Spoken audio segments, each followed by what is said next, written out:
So you have taken the advice, you have gotten the stock shot setter, which I absolutely love to see. Now it just comes down to using it the proper way. What you're going to notice is as you take the club back and your lead arm is parallel to the ground, ideally you have the stock shot setter flush against your lead wrist. Okay, you currently don't. That tells me that you're not creating enough leverage in the shaft. You're going to start to lift your hands and arms up to the top of your swing. You're going to get too long and late hinge to make up for that lack of stored energy. Now your lead arm is above your shoulder plane, your hands are over your toes, and you can see that your trail arm is slightly out there.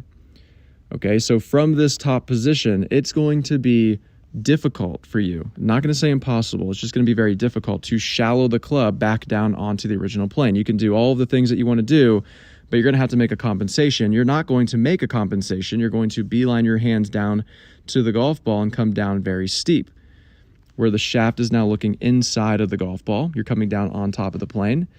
And then from this steep position, you're going to start to back out of it, move your head back, move your hips in towards the ball, and you're going to dump the club back down onto the plane at the last second.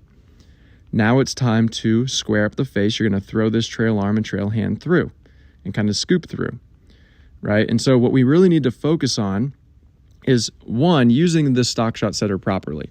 So I want you to hinge the club more as you take the club back. The second thing I want you to do with the stock shot setter is put a stick over your trail shoulder.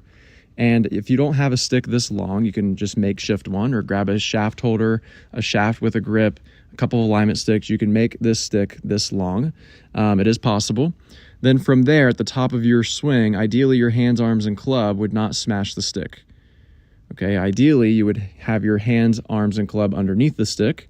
That would place your lead arm matching shoulder plane, hands above heels, the shaft in one line. You would have the shaft leverage enough to stop your golf swing somewhere in the realm of this area right here with your hands deeper. And then when you take a beeline down, you shallow the club instead of coming down steep and then dumping the club late.